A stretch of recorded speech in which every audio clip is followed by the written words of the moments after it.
Hey, welcome Kiss Army, and thanks for coming back to my channel. I thought today I would go through my Kiss vinyl collection. Start off with the American pressings. My favorite to collect are the American pressings and the Japanese, because the Japanese pressings are very well put together with a lot more tchotchkes in them. And yeah, we'll get on the way with that. So as we all know with the Kiss vinyl, the amount of pressings are endless, it seems like, and that rabbit hole is a very deep one, which I don't think Alice herself could get out of.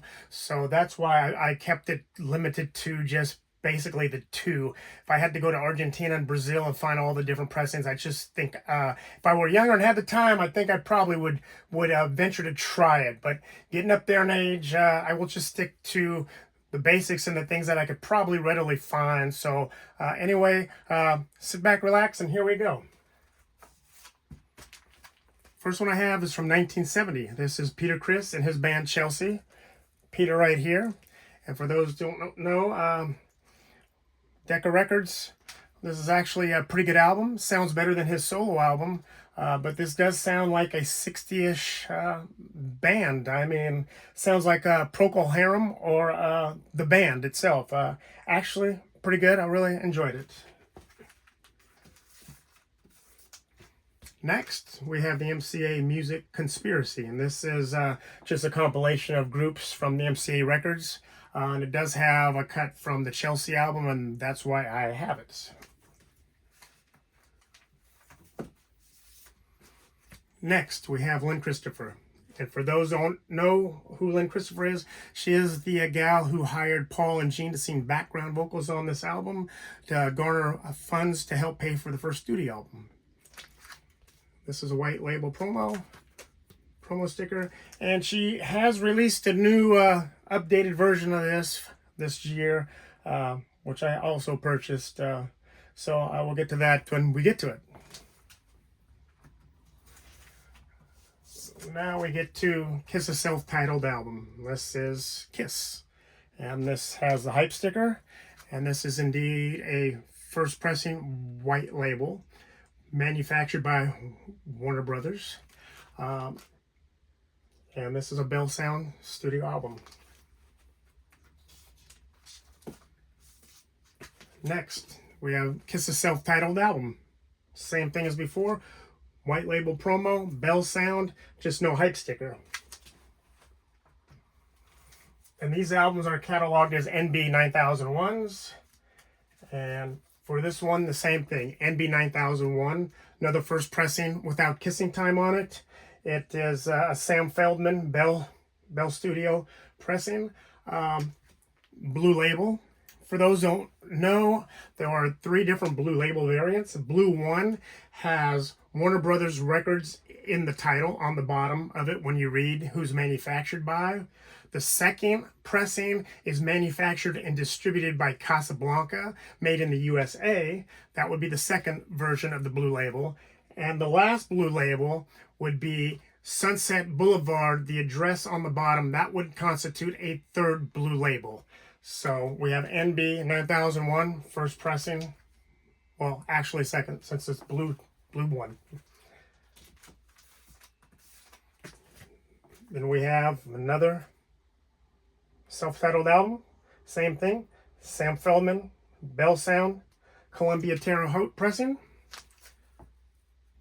Blue 2.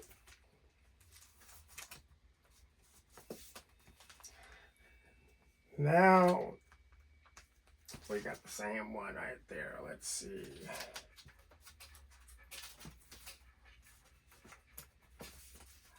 Now we have OG, the NBLP 7001, Alan Zentz mastering. This is blue 2, and this does have kissing time on it.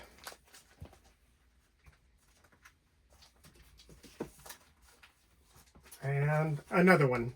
This is NBLP 7001, Alan Zentz mastering, and it's blue 1 also. So now we go to Hotter Than Hell. This is NBLP 7006 Alan Zentz, and it is a promo. I think we should be able to see the promo right there. So, and this is also manufactured and distributed by Casablanca Records, made in the USA. The next one, we have Hotter Than Hell, NBLP 7006, Brian Gardner, Alan Zentz, and this is Blue 3. This is actually Sunset Boulevard, Los Angeles, with the address on the label. Just the standard. Now we go to another Hotter Than Hell, 7006 Brian Gardner, Alan Zentz mastering, and this is Blue 2, made in the USA.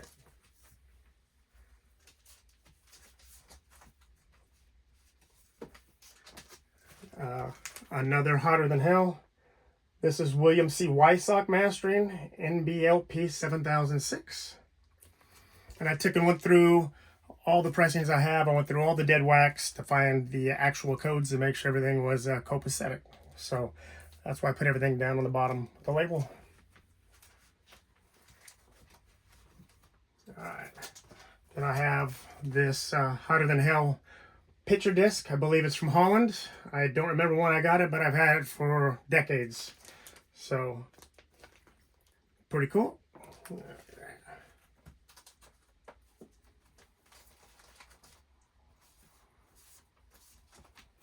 Next, we have Dressed to Kill. This is NBLP 7016, and this is an Alan Zentz mastering, and it is a promo. And I believe we can see promo down there. My finger is. Okay.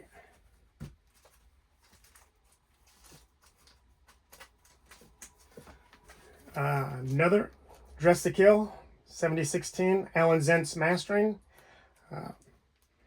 Good copy, just a little bit of writing in there. People were very good at putting their names on albums back in the day. I don't know why, but a lot of people used to lend their records to friends and never get them back. So, yeah, that's why.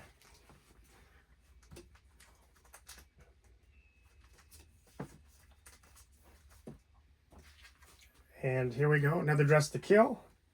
This is William C. Wysock mastering, NBLP 7016, and this is a Blue 3. All right. Now we get into the heavy hitters. We have Alive. This is Sterling Robert Ludwig PRC pressing, NBLP 7020. $7.98 back in the day, and this is a promo edition right there. And there you go with that. And then we have Alive, and this is a Brian Gardner mastering, NBLP 7020. The blue label, Blue 3.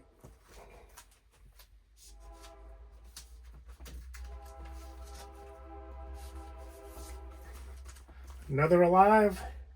This is Robert Ludwig pressing again, NBLP 7020, $7.98. And there we go. Blue.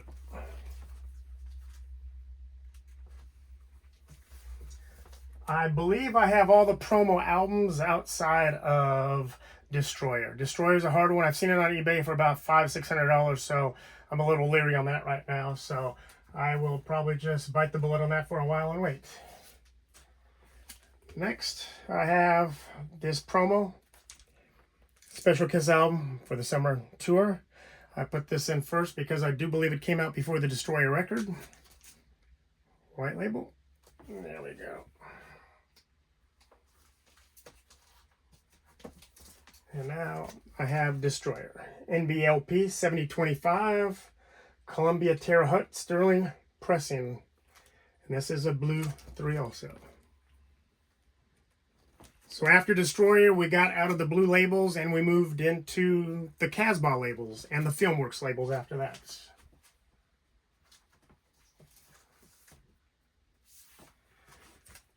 All right, Kiss Destroyer, another one. This is a Sterling KMC pressing, blue 3.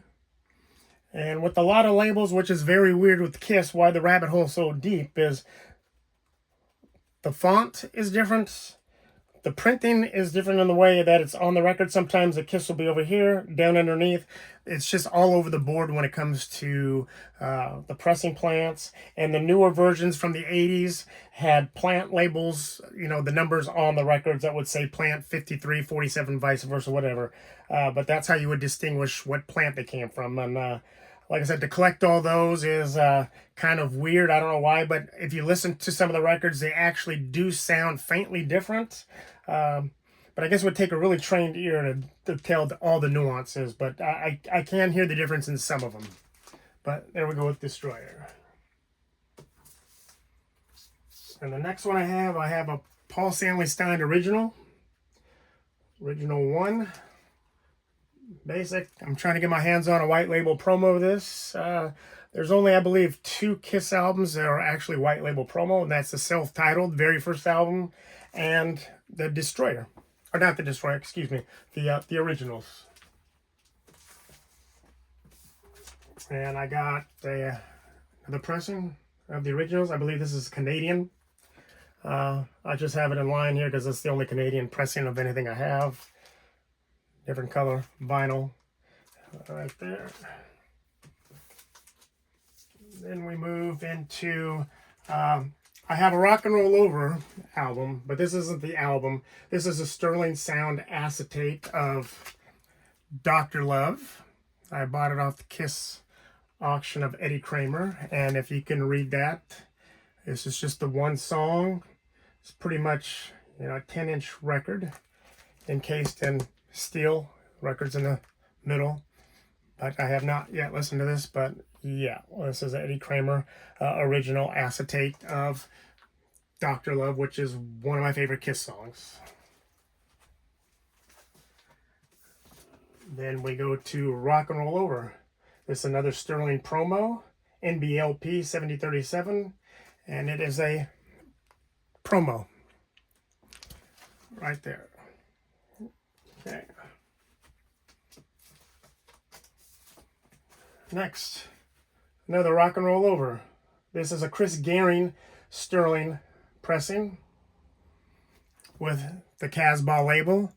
The next label up from this would have the Filmwork crew in there, so that's why it's called the Filmworks label. But this is the well, I call it the Casbah. Some people call it the Tan Desert label, but yeah, that's that.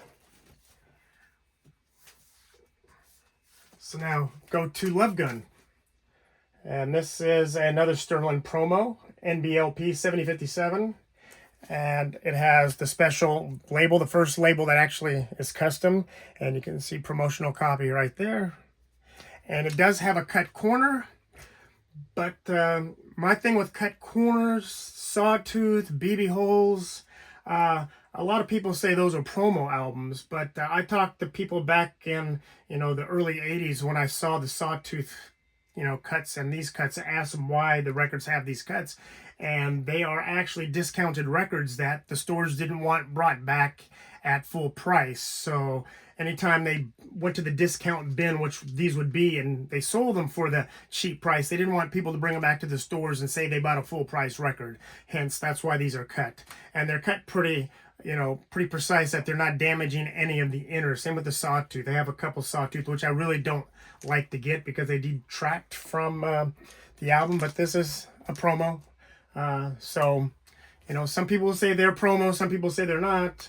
And the stamps on albums, the same thing. I don't believe they're promos unless they actually have a stamp on the actual album itself, because anybody could stamp it with whatever. And I think the only album that doesn't have a stamp on it, I would say, is Creatures and The Elder. But I think they do, not The Elder, but I believe that Creatures does have a gold stamp on it. I have seen a number of those, but I do not own one. And The Elder does not have a promo of it at all. So, yeah. And we have another Love Gun. And this is, it's still in shrink. The record's out, but the album cover's still in shrink. And it's another Sterling pressing. Custom label. There you go. Love Gun again. This is another Sterling pressing.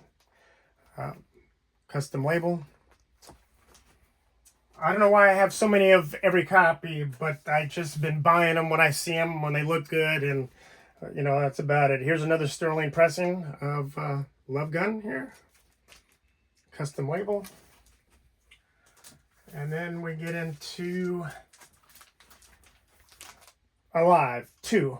And this is another Sterling pressing, and this is an actual promo copy. You can see it right here.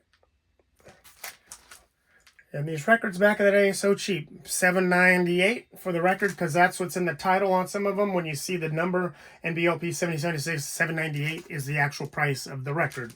So there we go with that. And Alive again. This is a keel pressing. I don't know who CS is the mastering. I can't find any information on him, but just a standard Alive pressing. Right there.